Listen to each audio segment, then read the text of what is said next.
Welcome to my presentation on building an escape room in the classroom or online.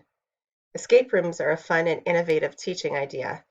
During this presentation, I will share my experience in developing an escape room for nursing students and provide some tips and ideas on how this can be easily integrated into the classroom or online. So what is an escape room? Have you participated in an escape room before? Consider some of the events or how this took place. Escape rooms are a popular recreational activity in which participants are closed into a room and then presented with a storyline and series of problems and challenges. If all the problems are solved, then the participants win and they can be released from the room. This is something that we can build right into our classroom or nursing lab. Escape room activities can be designed for small or large groups. They are learner-centered, fun, and engaging.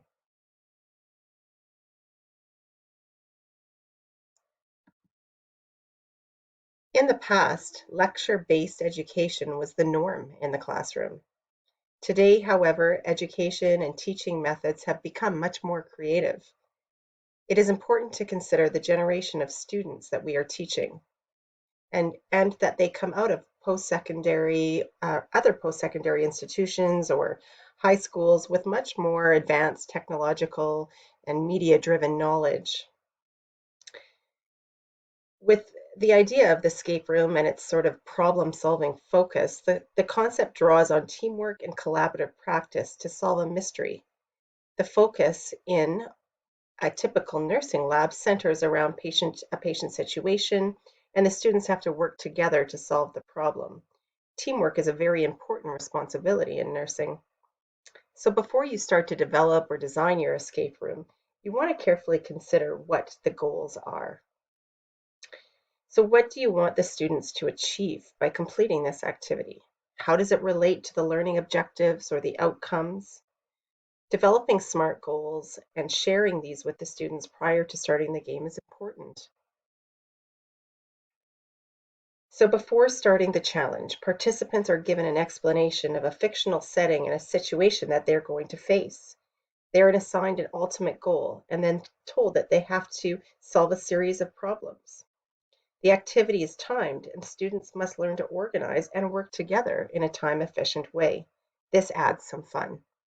And you can see on the screen that I have screenshot a picture of the image that we had used in our escape room. We just projected a time clock on the wall so the students could sort of see the running time and as they move through the activities. Looking at some of the activities that you can add to your escape room is the fun part.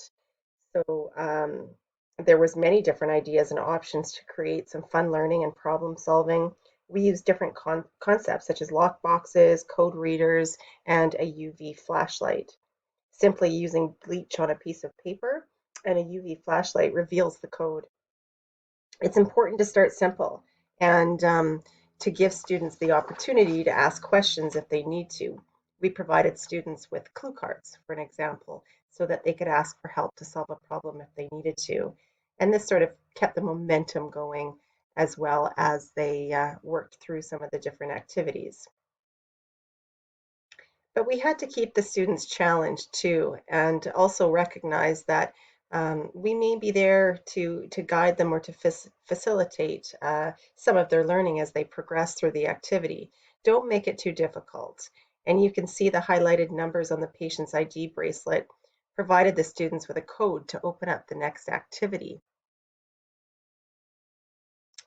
Blank puzzles are easy to find and are another fun idea to include within the escape room. Review the learning objectives. Is there any terminology or definitions that could be added? Are they outlined in the syllabus or part of the learning objectives?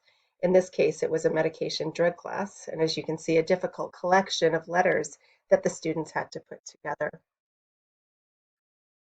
Our next activity, we called it Crack the Code, and we actually developed and used a QR code, which was a great idea, and they used a phone to which would reveal the next clue. The image also shows an example of a hidden clue that could be only revealed with the UV flashlight, and you can see we use that on that glucometer. So once the participants move through all the activities, the conclusion surfaces, and for the purpose, I guess, for healthcare education, the patient is saved or the diagnosis is revealed. This is a rewarding outcome for the learners who had participated in the activity. And of course, the debriefing phase is very important, and we just sort of talk a little bit about how they experience the challenges or what perhaps they might have done differently.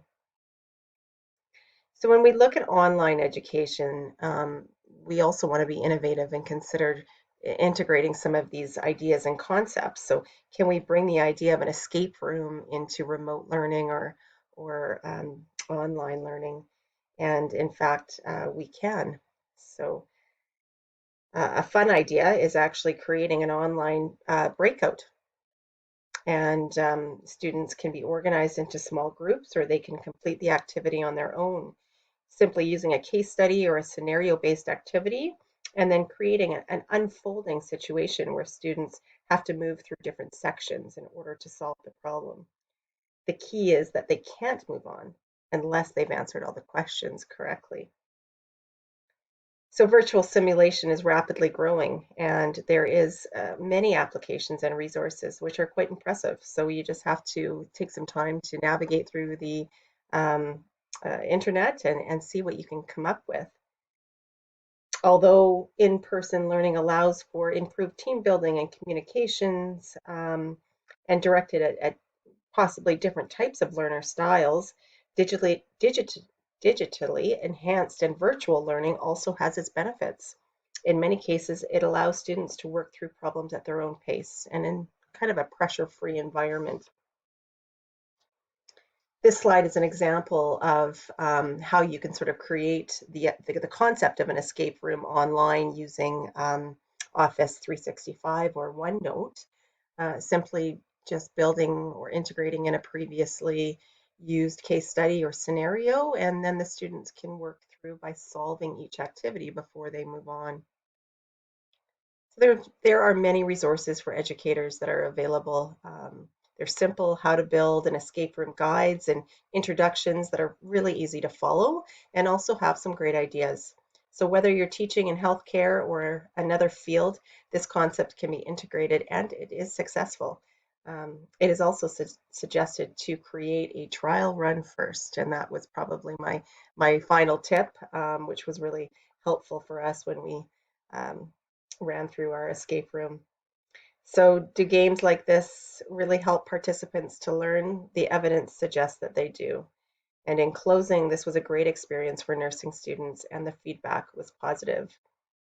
So if you have a chance to review some of your own teaching topics, maybe this presentation has created some interest. If not, maybe trying an escape room yourself would be a good start. Thank you for listening.